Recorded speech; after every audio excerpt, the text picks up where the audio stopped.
बहुत बहुत धन्यवाद। अब हम धीरे धीरे तमाम सैद्धांतिक पक्षों की चर्चा करते रहे आज तक, आगे भी करेंगे, लेकिन धीरे धीरे व्यवहार की तरफ हम बढ़ चुके हैं और पहुंच चुके हैं। प्रश्न पत्रों, क्वेश्चन आइटम टाइप्स, सब टाइप्स एंड देयर एप्लीकेशंस।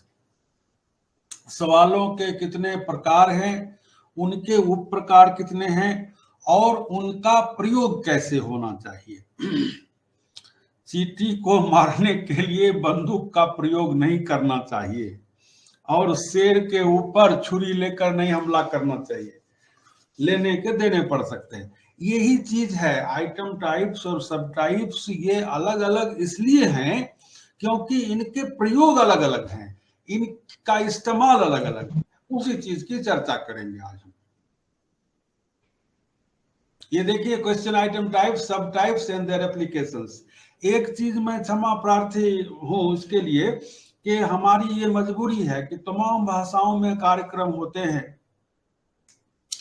और हमारी तो एक सीमा है, कम से कम मेरी तो सीमा है कि हर भाषा हम जानते नहीं और जान भी नहीं सकते।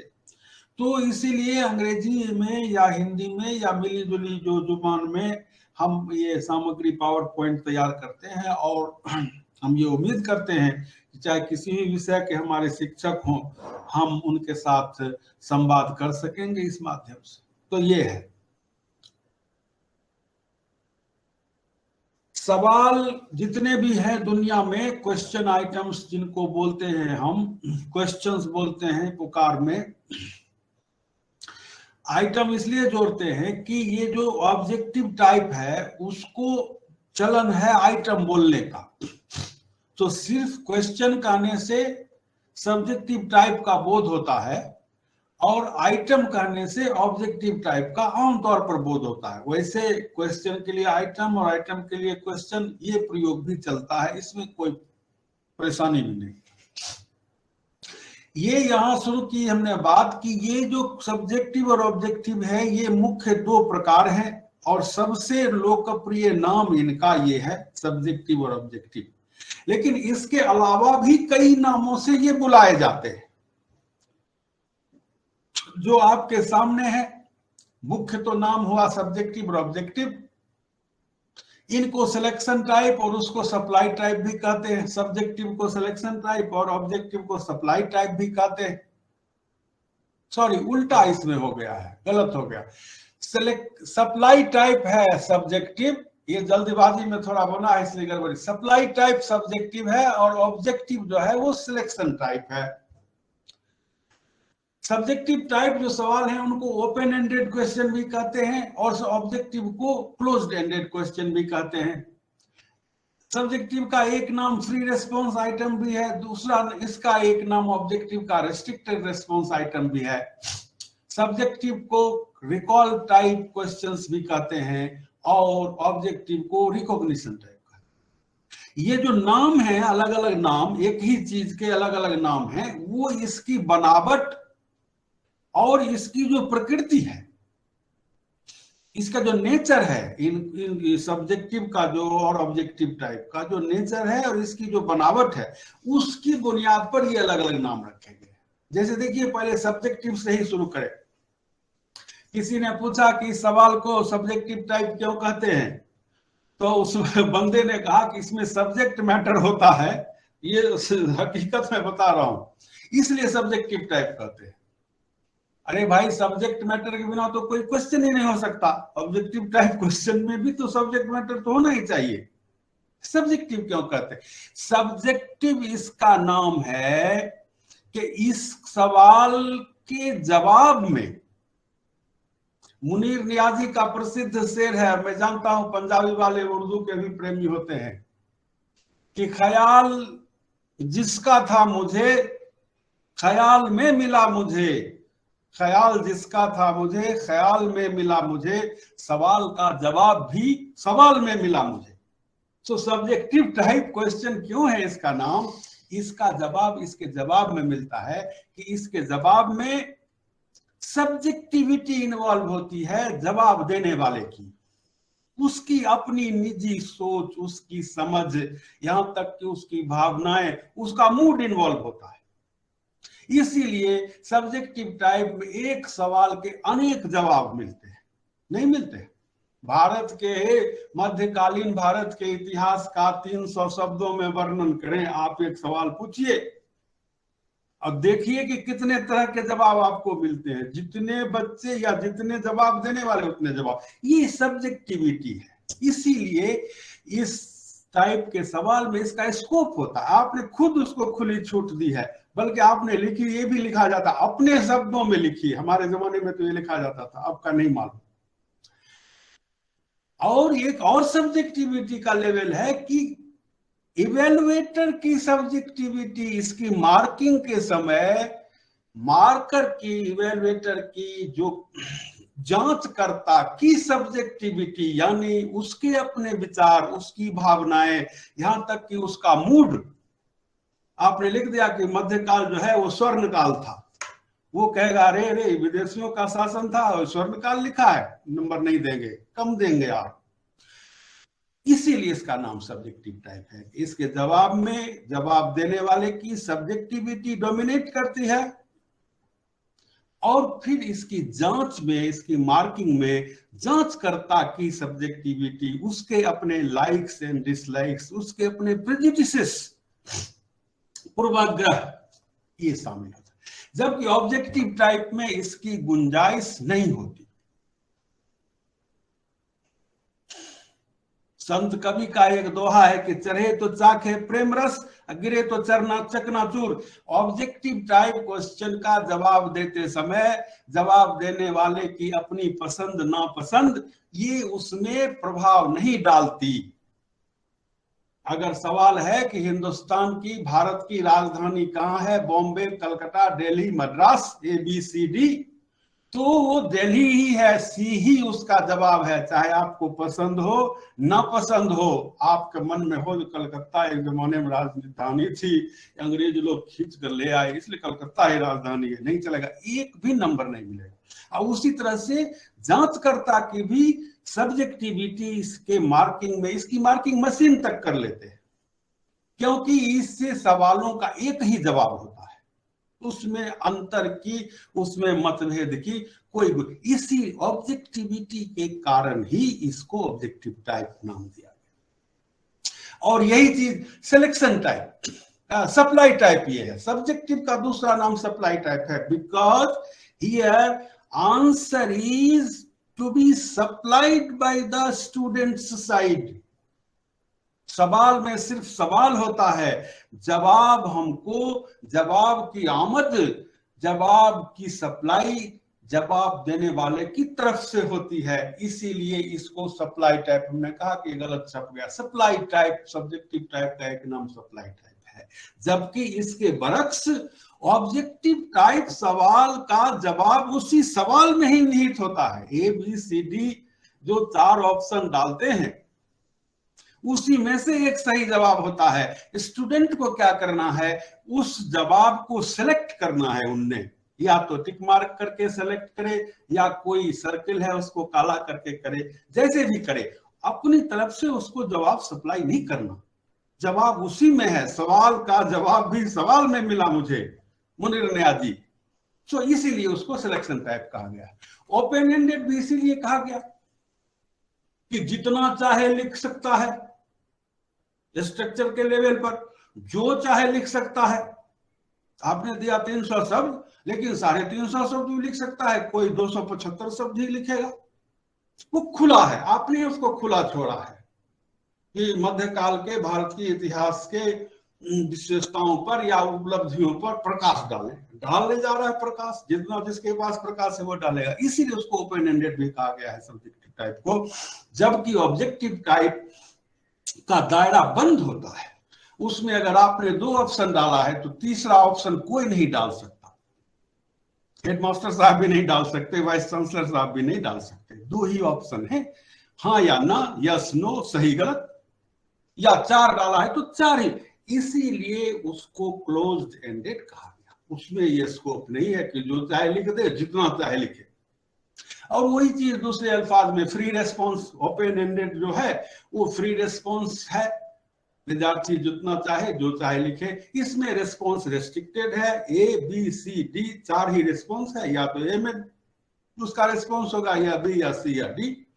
ई को कोई नहीं की गुंजाइश नहीं है, ई की गुंजाइश नहीं, इसलिए रेस्ट्रिक्टेड रेस्पॉन्स। रिकॉल टाइप इसलिए कहा गया कि इसमें यादाश्त के आधार पर पढ़ के रट के क्लास में पढ़ा के हर तरह से उसको तैयार करके, और एग्जामिनेशन हॉल में जो अगर सब्जेक्टिव टाइप क्वेश्चन है तो टोटल रिकॉल के आधार पर ही उसका, अपने स्मरण के आधार पर ही उसका जवाब देगा। जबकि इसको ऑब्जेक्टिव को रिकॉग्निशन टाइप इसलिए कहा गया है क्योंकि फिर वही बात, सवाल का जवाब सवाल में ही है, ए है या बी होगा या सी या डी होगा। जवाब उस बच्चे ने, उस स्टूडेंट ने, उस तुलबा ने क्या करना है कि उसकी समझ से जो सही जवाब होगा, क्योंकि सही जवाब क्या है तो हमें मालूम है, उसकी समझ से उसको वो रिकॉग्नाइज कर लेगा, पहचान लेगा, उसके ऊपर उंगली रखेगा। पेन रखने का क्या मतलब है, टिक लगाने का, उंगली रखना। तो वहां रिकॉल करने की जरूरत नहीं है, उसको रिकॉल करने की जरूरत नहीं, उसको रिकॉग्नाइज करने की जरूरत है। इसीलिए ये भी कहा गया है कि जितने भी सब्जेक्टिव टाइप क्वेश्चंस हैं वो प्रोडक्शन लेवल पर फंक्शन करते हैं, because their answer is to be produced by the student or the examinee। और इसके साथ ही कहा गया कि जितने भी ऑब्जेक्टिव टाइप क्वेश्चन हैं वो आइडेंटिफिकेशन लेवल पर फंक्शन करते हैं, because here student has to identify the correct answer hidden in the options। और ऑप्शंस का दूसरा नाम अल्टरनेटिव भी है, और तीसरा नाम डिस्ट्रैक्टर्स भी है।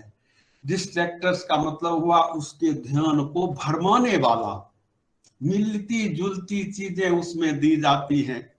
1857, 1858, 1859 और 1860 हिंदुस्तान की पहली सशस्त्र क्रांति कब हुई थी, या 1857, 1847, 1867, 1887।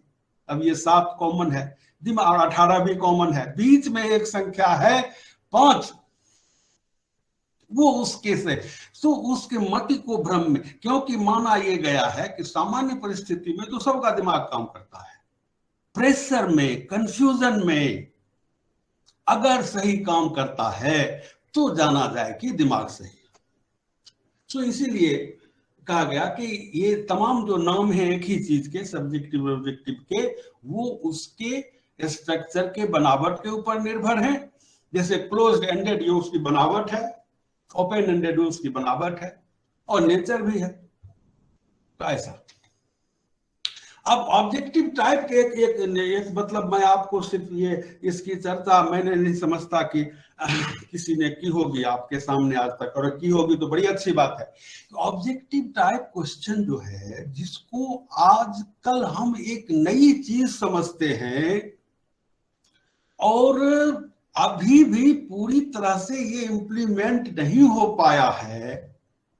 यूजीसी जैसी महान संस्था ने नेट एग्जाम में, मैंने 1988 में उसको पास किया था, उसके साल में एक बार होता था, अब तो 2 बार होता है साल में, कम से कम 5 बार ये बदल चुके हैं पैटर्न। ऑब्जेक्टिव लाए, फिर सब्जेक्ट लाए, फिर मिक्स कर दिया।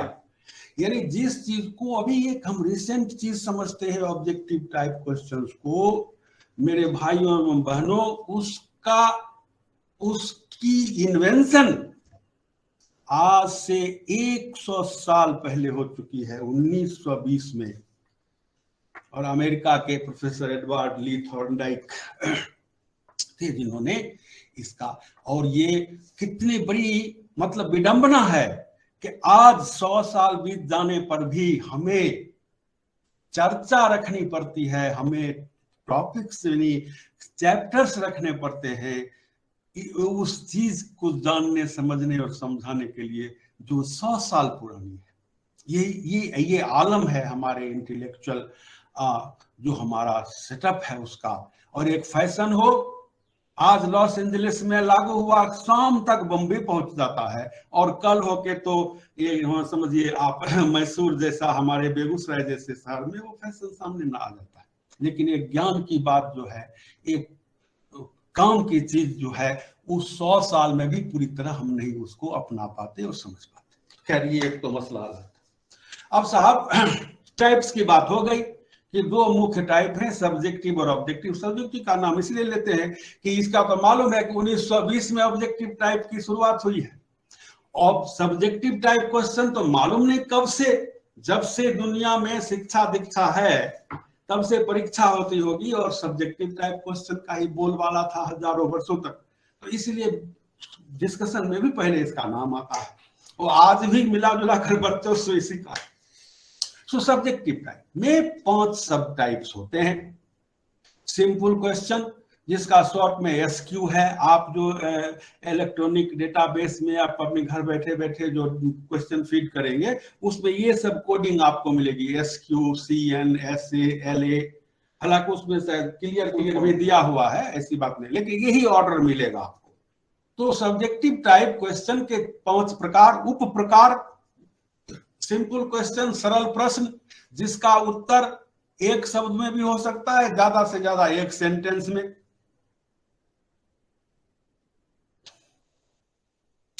उसके बाद कंप्लीशन टाइप, जिसको फिल अप द ब्लैंक्स कहते हैं, हिंदी में रिक्त स्थानों की पूर्ति करे, जिसमें कि एक या ज्यादा से ज्यादा 2 स्लॉट खाली होते हैं एक सेंटेंस में, और उसमें फिलअप करना पड़ता है। अगर सही शब्द या इंफॉर्मेशन है या कोई डेटा है, कुछ भी है, फैक्ट्स है, फिगर्स है, वो हो गया।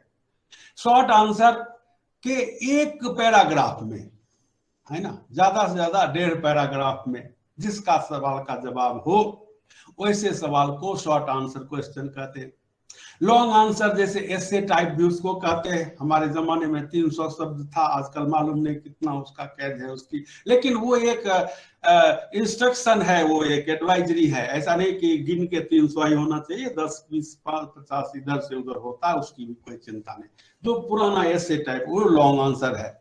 और ये 5वां जो है प्रॉब्लम सॉल्विंग और कन्वर्जन टाइप, ये ज्यादा करके साइंस में ये सवाल, क्योंकि आप जानते हैं कि साइंस में, खास करके मैथमेटिक्स में, हर सवाल एक प्रॉब्लम होता है। मैथमेटिक्स में, ट्रिगोनोमेट्री में सवाल का मतलब ये प्रॉब्लम ही उसका पुकारा जाता है, और उसका जो जवाब है वो प्रॉब्लम का सॉल्विंग है।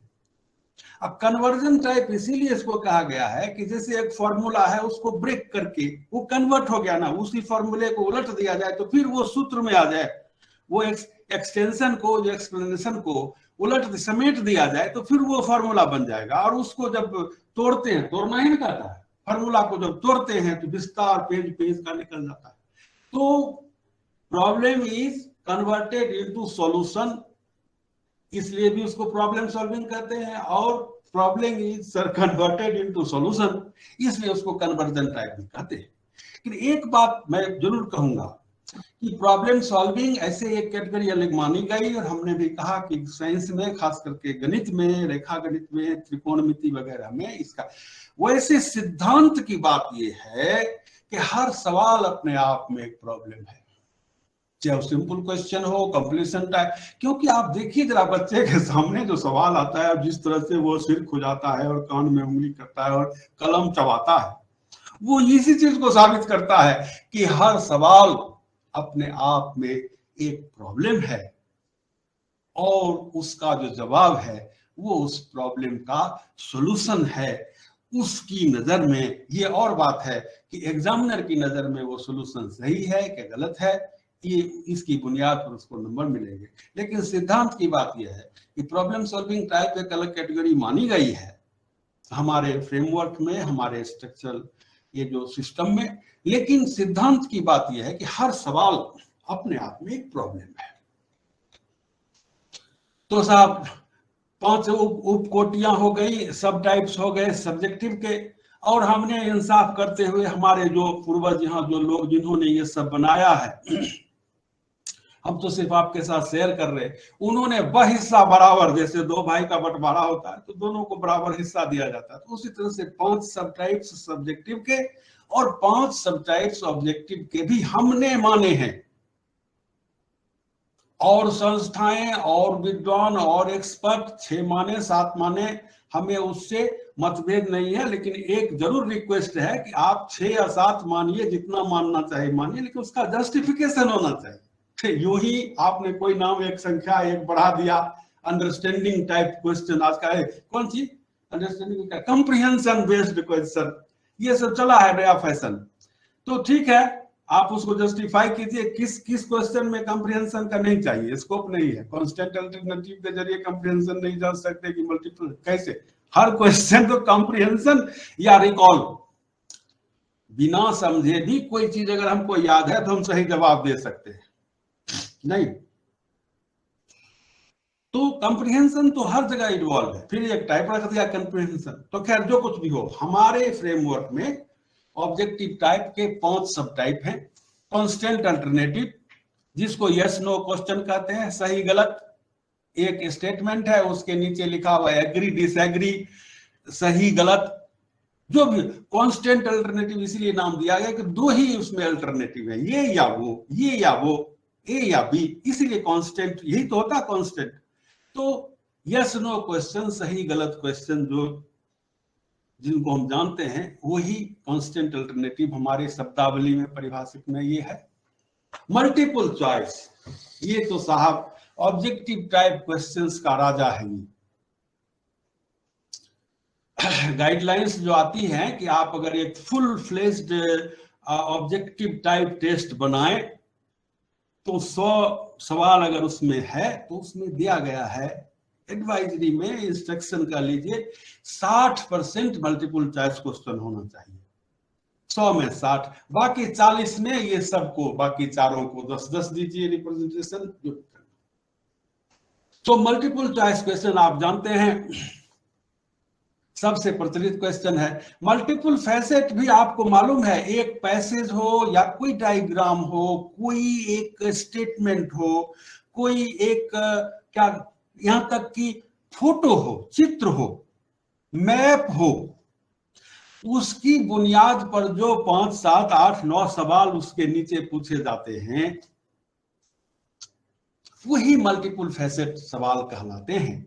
क्योंकि उसमें ये माना जाता है कि वो जो ऑब्जेक्ट है, चाहे कोई स्टेटमेंट है या कोई एक स्टेंजा है, किसी कविता की एक का अवतरण हो, एक नक्शा है, या कोई भी एक ऑब्जेक्ट है, एक बंदूक का फोटो है, ये या ये कंप्यूटर रखा हो, उसके तमाम पहलुओं पे हम सवाल पूछते हैं कि मशीन क्या है, कंप्यूटर है, इसके स्क्रीन का क्या साइज है, आयताकार है कि वर्गाकार है कि त्रिकोण है।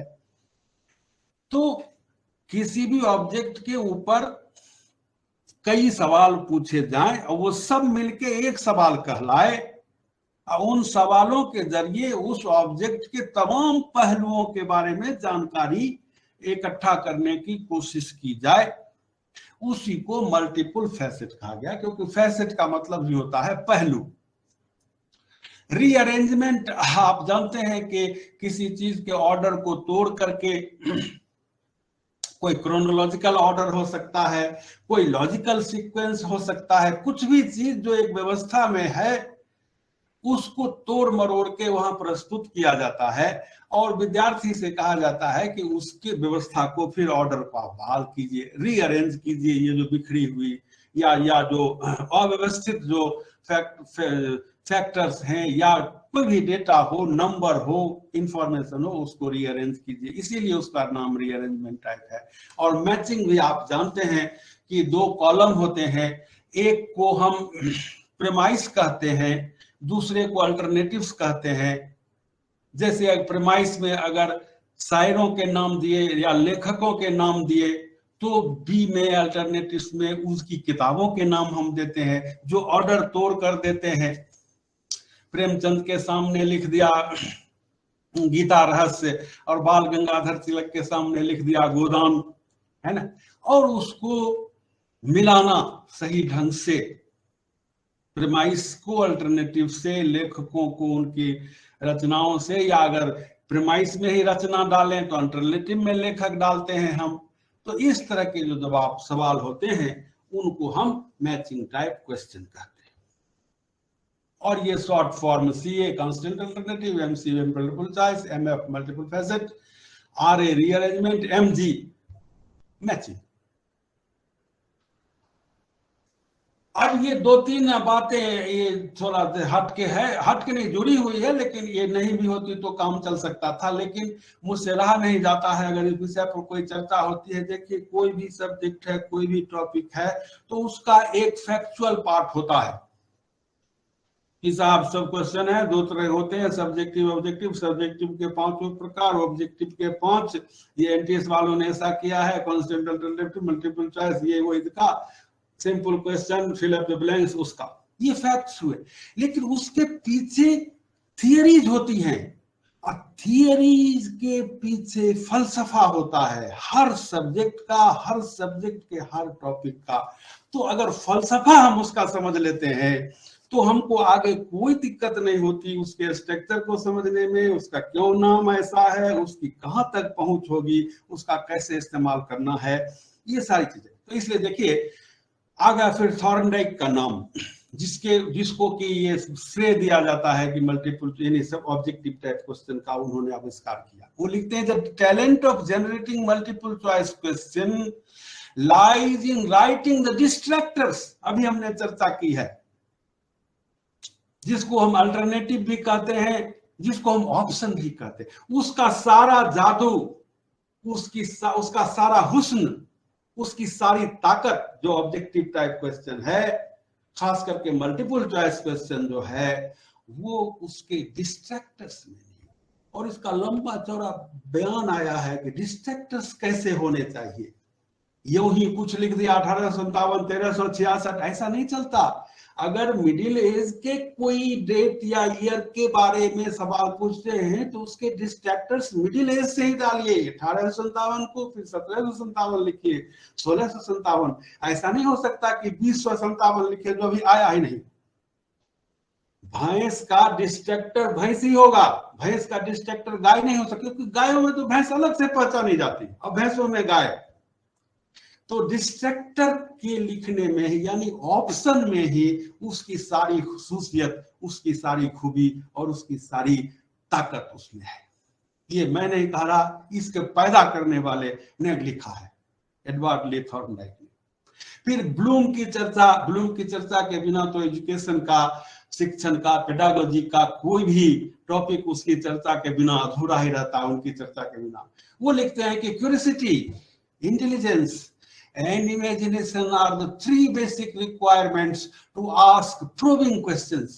ये क्वेश्चन एज ए होल के बारे में कह रहे हैं, इनकी तो कैद है मल्टीपल चॉइस के बारे में थॉर्नडाइक लिखते हैं। ब्लूम साहब ने सवाल एज सच, प्रश्न, अच्छा प्रश्न पूछने के पीछे 3 जो जरूरी चीजें हैं पूछने वाले के अंदर, जवाब देने वाले का तो छोड़िए, वो तो बाद में उससे टकराएगा। वो है कि उसके अंदर क्यूरियोसिटी होनी चाहिए, सवाल पूछने वाले के अंदर वो इंटेलिजेंट होना चाहिए, और उसके अंदर कल्पनाशीलता होनी चाहिए। क्योंकि शायद इन्हीं चीजों को पढ़कर हमारे जो संगठन है नेशनल टेस्टिंग सर्विस, इसके जो जन्मदाता थे भारतीय भाषा संस्थान में प्रोफेसर पवन सुबैया साहब, 2010 में वो अवकाश प्राप्त कर गए, अभी हैं यहाँ मैसूर में ही रहते हैं। उनकी भी एक कोटिंग है कि question item writing is a science as well as an art also.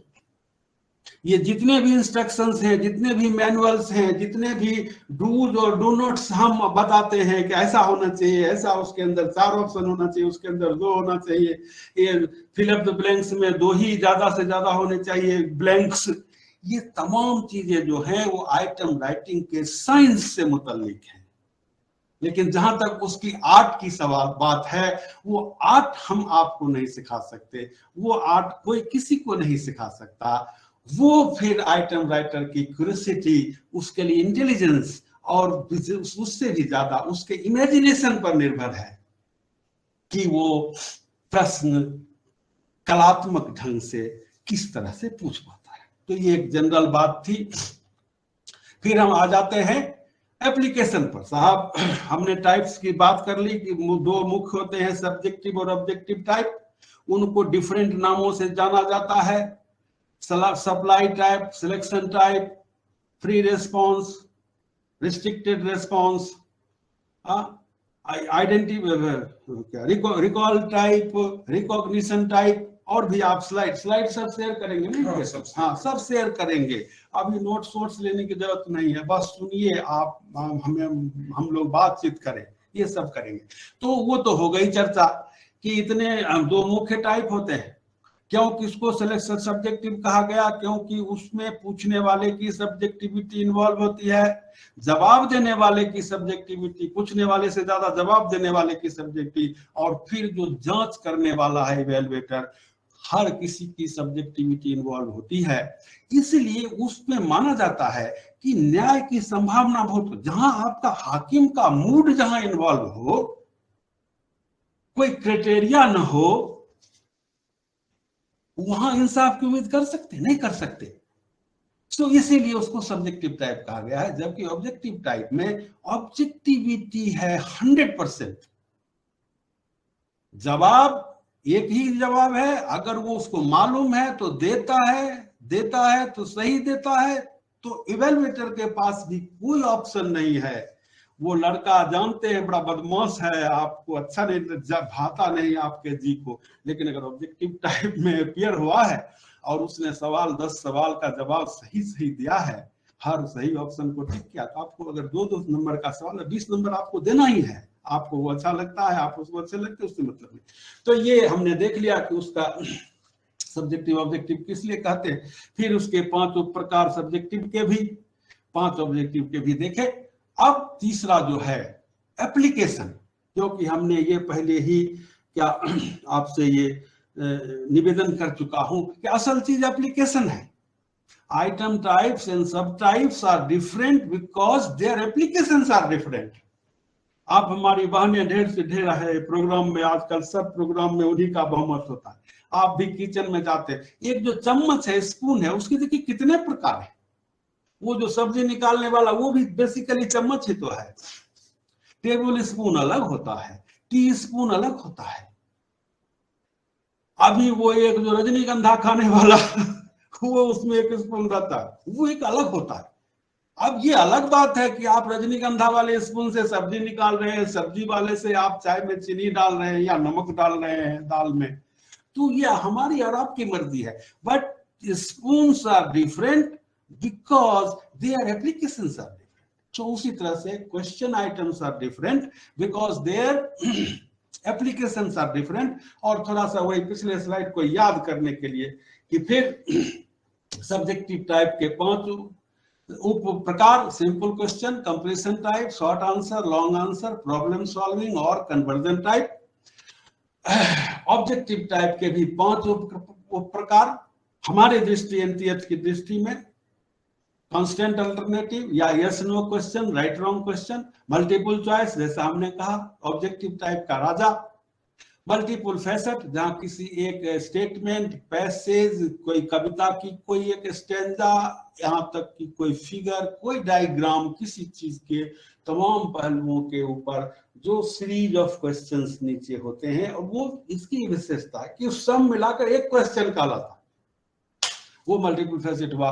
Rearrangement, जो उखड़े बिखरे जो चीजें हम ही उसको गड़बड़ा कर, जो फैक्ट्स हो, फिगर्स हो, कोई ऐसा लॉजिकल इन्फ्रेंस हो, कोई नंबर का प्रोग्रेशन हो, 4 6 8 10, ये प्रोग्रेशन है 4 6 8, उसके बाद क्या होगा, वो 10 है, वही रीअरेंजमेंट है। तो ऐसा। और मैचिंग आप जानते हैं कि 2 कॉलम होते हैं, एक को प्रोमाइस बोलते हैं, दूसरे को ऑप्शंस बोलते हैं। लिटरेचर से उदाहरण दें तो प्रोमाइस में हम शायरों के, कवियों के, लेखकों के नाम दें, और ऑप्शंस में दिगार करके इसके सामने उसका, उसके सामने उसका, उनकी रचनाओं के नाम दें, और उसको विद्यार्थी से कहा जाता है कि इनको सही सही मिलान करो। अगर उसको मालूम है तो मिलाएगा, नहीं मालूम है तो नहीं मिला सकेगा, मिलाएगा भी तो गलत होगा। तो ये है। सो अब एप्लीकेशन पर आते हैं। एप्लीकेशन के लिए पहले एक चीज, दो चीज बात हम लोग कर लें। कितना टाइम है ना? टाइम आपके पास भरपूर है, फिर बताइए कितना है अभी आगे नहीं। अच्छी बात है। तो है तो कैसा नहीं कि अब टाइम को उसमें घिसते चले। साहब ये जो क्वेश्चन आइटम्स हैं,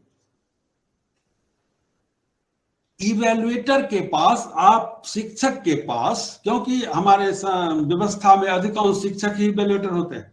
कभी कभी तो अपना इवेल्युएटर अपने क्लास का, अपने बच्चों का अपने ही द्वारा सवाल बनाते हैं, परीक्षा लेते हैं, उसका इवेल्युएशन भी खुद करते हैं, या इसका वो करता है, उसका वो करता है। मालूम नहीं होता कहां से सवाल आया है, बनाया कौन था, लेकिन कुल मिला के टीचर्स ही है।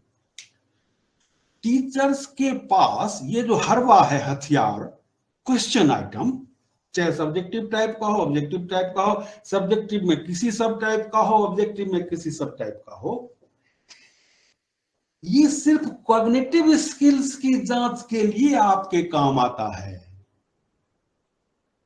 स्टूडेंट की पर्सनालिटी के जो 3 डोमेन माने गए हैं, कॉग्निटिव डोमेन, अफेक्टिव डोमेन, जिसका ताल्लुक उसके भावनाओं से है, उसके लाइक्स एंड डिसलाइक्स से है, उसके वैल्यूज से, वैल्यू सिस्टम से है, पंक्चुअलिटी से है, सोशल स्किल्स से है, सॉफ्ट स्किल्स से, ये जो अफेक्टिव डोमेन, और जो साइकोमोटर एक्टिविटीज हैं या साइकोमोटर डोमेन के जो स्किल्स हैं, इमिटेशन है, मैनिपुलेशन है, प्रिसिशन है, आर्टिकुलेशन है, और उसका सबसे आला दर्जे का जो स्किल है, जो नेचुरलाइजेशन या ऑटोमेटाइजेशन जिसको कहा गया, उनकी जांच के लिए ये आपके काम नहीं आएंगे।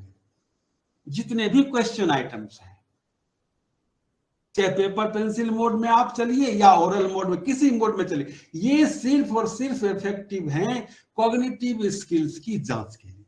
तो इसलिए क्वेश्चन आइटम्स की जो एप्लीकेशन की जब हम बात करेंगे, तो ये कॉग्निटिव स्किल्स के रेफरेंस में ही करेंगे। एप्लीकेशन का यही मतलब ना कि किस कॉग्निटिव स्किल को जांचने के लिए कौन सा आइटम टाइप या सब टाइप सुटेबल है। कॉग्निटिव स्किल्स को, कॉग्निटिव ही नहीं, अफेक्टिव डोमेन को जो स्किल्स है, receiving, responding, valuing, organization and characterization, उधर अभी कहा मैंने imitation, manipulation, precision, articulation and what is that, automatization, इन सबों को 2 कैटेगरीज में बांटा गया है। अब कुछ को हायर ऑर्डर स्किल्स कहा गया है, अब कुछ को लोअर ऑर्डर स्किल्स कहा गया है। निम्न स्तरीय क्षमताएं और उच्च स्तरीय क्षमताएं। तो कॉग्निटिव का भी वो कैटेगराइजेशन इसमें भी है। और जैसा कि हमने पिछली चर्चा में निवेदन किया था कि ये जो टैक्सोनॉमी है, ब्लूम की ओरिजिनल टैक्सोनॉमी, उसकी एक विशेषता है कि ये उल्टा वृक्ष है। ये विश्व को, ब्रह्मांड को समझाने का, उसकी रचना को समझाने का प्रयास करते हुए संतों ने कहा है कि वो उल्टा वृक्ष है, यानी उसकी जड़ ऊपर है, उसका जहां से वो निकला है, उसका बनाने वाला, उसको पैदा करने वाला जो भी हो, वो उसका बीज ऊपर है और उसकी शाखाएं नीचे हैं, पत्ते नीचे की तरफ है, फल नीचे की तरफ। उसी तरह से ये जो है लिस्टिंग, ये उल्टी है। उल्टी मतलब जो सबसे ऊपर है वो स्किल की दृष्टि से सबसे निचले दर्जे का स्किल वो माना जाता है। Knowledge is the lowest of the lower level abilities और skills of cognitive domain. Knowledge से थोड़ा ऊंचा अंडरस्टैंडिंग को माना गया है, उससे थोड़ा ऊंचा एप्लीकेशन को माना गया है, और उससे ऊंचा एनालिसिस, उससे ऊंचे दर्जे का सिंथेसिस, उससे ऊंचे दर्जे का, सबसे ऊंचे दर्जे का इवैल्यूएशन। पुरानी टैक्सोनॉमी के हिसाब से, आज के हिसाब से सिंथेसिस का नाम बदल, ऐसे उंगली डालते हैं तो दिखाई पड़ता नहीं, इससे हाँ, सिंथेसिस को इधर क्रिएटिविटी या करके, क्रिएटिंग करके सबसे हायर बना दिया। तो जो भी हो, इसमें नॉलेज और अंडरस्टैंडिंग को लोअर लेवल स्किल्स माना गया है, और एनालिसिस, सिंथेसिस और इवैल्यूएशन को हायर ऑर्डर स्किल्स माना गया है। एप्लीकेशन बेचारा बीच में है, और जैसा कि भाइयों में भी होता है, बीच वाले का जो हाल होता है, न वो माँ का प्यारा होता है न बाप का। एप्लीकेशन को कुछ लोग, कुछ विद्वान हायर ऑर्डर स्किल मानते हैं और कुछ लोग लोअर ऑर्डर स्किल मानते हैं। मैं आपकी पहली कक्षा टैक्सोनॉमी सुन रहा था, मैडम इनको जो आपको पढ़ा रही थी, वो जहां तक मैंने सुना वो इसको हायर ऑर्डर स्किल मानते हैं। तो ये फ्री है आप सब, जब ये बिच्छी में है बेचारा तो उसको इधर खींच लीजिए, उधर जाने दीजिए। लेकिन एक सामान्य राय ये है, आम राय, मतलब आम राय नहीं कहेंगे, सामान्य ये समझ ये है कि नॉलेज और अंडरस्टैंडिंग निश्चित रूप से लोअर लेवल स्किल है, उसमें कोई डिस्प्यूट नहीं है। और एनालिसिस, सिंथेसिस एंड इवैल्यूएशन ये हायर ऑर्डर स्किल है, इसमें भी कोई डिस्प्यूट नहीं है। एप्लीकेशन के बारे में कुछ लोग इधर मानते, कुछ लोग इधर मानते, मैं उसको आपके हवाले करता हूं, आपकी मर्जी पर छोड़ता हूं, आप जिधर चाहें उधर माने। तो बात ये कर रहे थे कि क्वेश्चंस के आइटम्स के, उसके टाइप्स और सब टाइप्स की जो एप्लीकेशन है उसके बारे में बात करेंगे कॉग्निटिव स्किल्स के रेफरेंस में, कि कौन सा सवाल मोटे तौर पर लोअर ऑर्डर स्किल्स को जांचने के लिए मुफीद माना गया है, अब कौन सा सवाल हायर ऑर्डर स्किल्स के, ऑर्डर एबिलिटीज के की जांच के लिए वो सुटेबल माना गया है।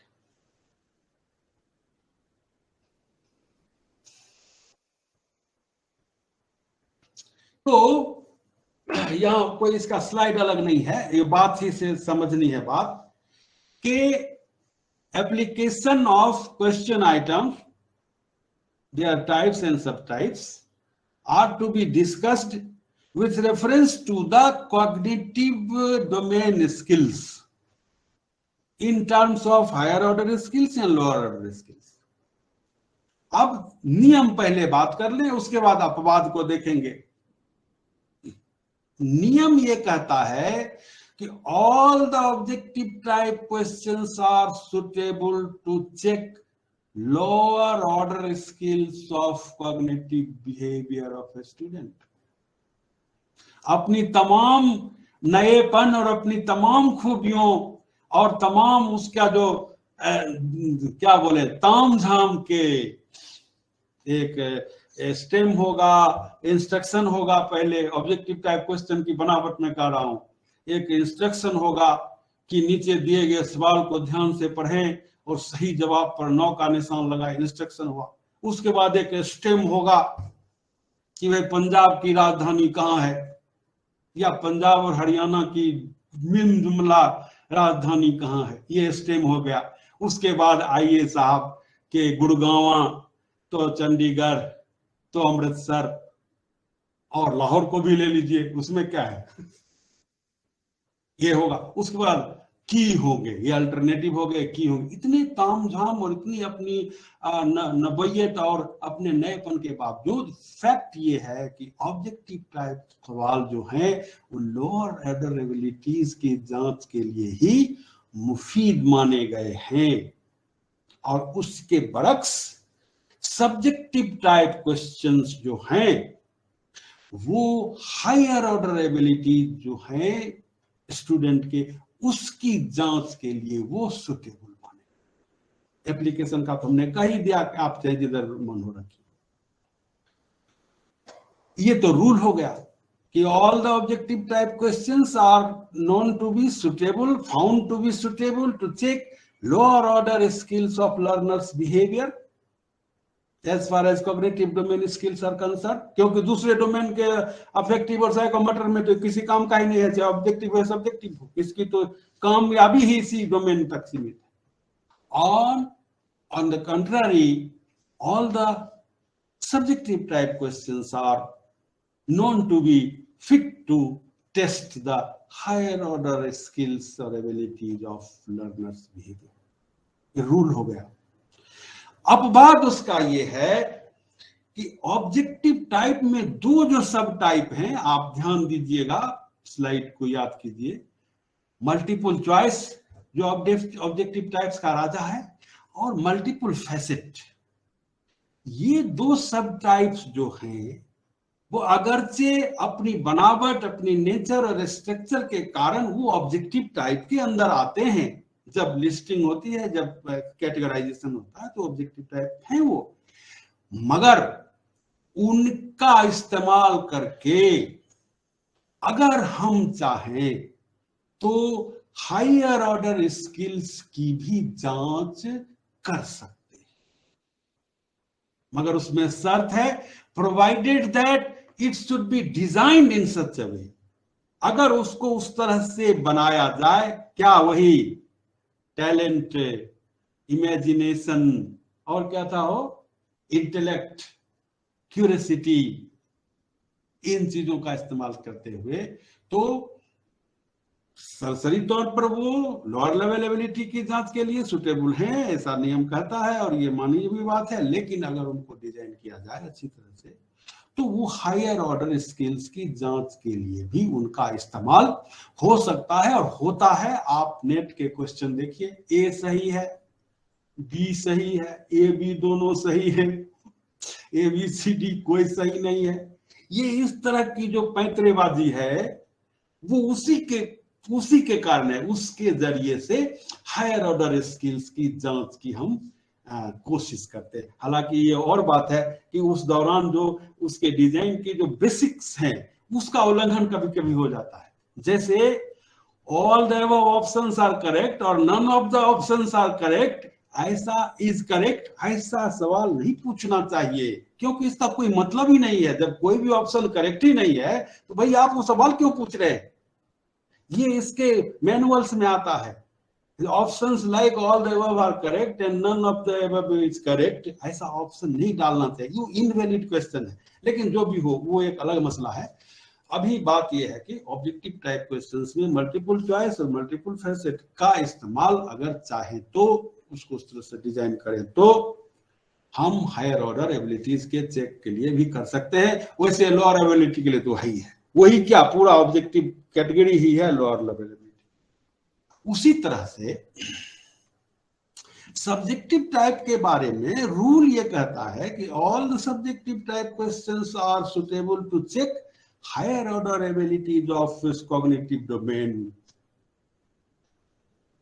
लेकिन उसमें भी जो दो हैं, शुरुआती दो, आप याद कीजिए, सिंपल क्वेश्चन और फिल अप द ब्लैंक्स। अरे साहब, जब एक लफ्ज का उसका जवाब होगा या और फिल द ब्लैंक्स में ज्यादा से ज्यादा 2 गैप रखने की आपको छूट है तो 2 लफ्ज का इस्तेमाल वहां हो सकता है।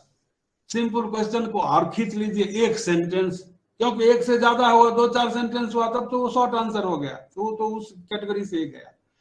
तो कहने का ये है कि सब्जेक्टिव टाइप सभी सवाल सिद्धांत रूप में उच्च स्तरीय योग्यताओं की जांच के लिए उपयुक्त माने गए, लेकिन उसमें से ये 2 जो प्रकार हैं उसके, सिंपल क्वेश्चन और फिल अप द ब्लैंक्स, वो कायदे से लोअर लेवल एबिलिटी के लिए ही ज्यादा सुटेबल हैं, क्योंकि उसमें स्कोप ही नहीं है।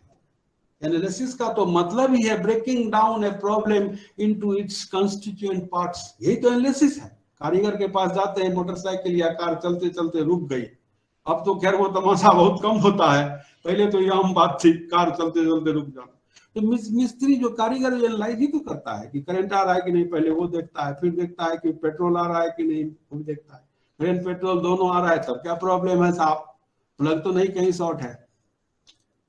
तो एनालिसिस के लिए, सिंथेसिस के लिए, इवैल्यूएशन के लिए, हायर ऑर्डर स्किल्स के फंक्शनल होने के लिए स्कोप चाहिए, स्पेस चाहिए, जो स्पेस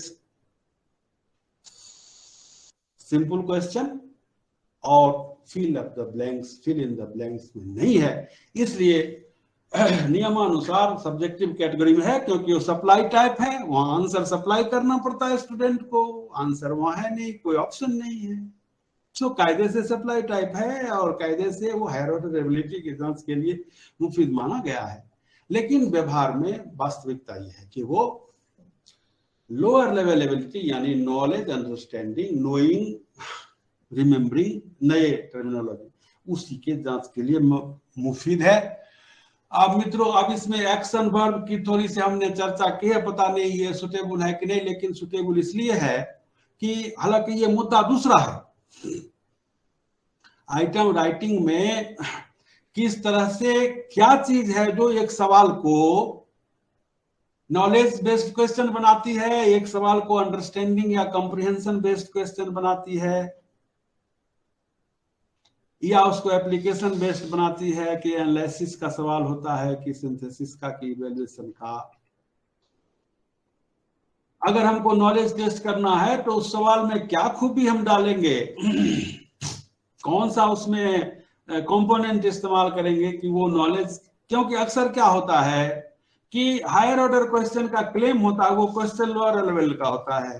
क्लेमेंट है, बनाने वाले का दावा है कि इवैल्यूएशन का क्वेश्चन है, वास्तव में वो सिंथेसिस या एनालिसिस का क्वेश्चन होता है। कहा जा रहा है कि ये कॉम्प्रिहेंशन अंडरस्टैंडिंग बेस्ड क्वेश्चन है, लेकिन अगर उसकी सख्ती से जांच की जाती है तो वो क्वेश्चन ठहरता है नॉलेज बेस्ड, अपने मर्तबे से गिरा हुआ मालूम होता है, पाया जाता है, मालूम क्या पाया जाता है। तो किस सवाल को उसमें से क्या उसमें हम डालेंगे मसाला कि वो किस स्किल के टेस्ट के लिए वो सुटेबल हो जाएगा, तो वो मसाला एक्शन वर्ब ही है।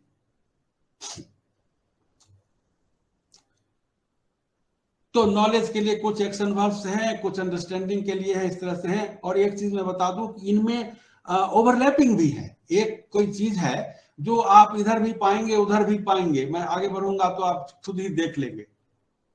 लेकिन तमाम ओवरलैपिंग के बावजूद मोटे तौर पर हमारे पास यही रास्ता है कि उस क्वेश्चन में वो एक्टिविटी डालने के लिए जिसके जरिए से वो पर्टिकुलर स्किल उसका सामने आए।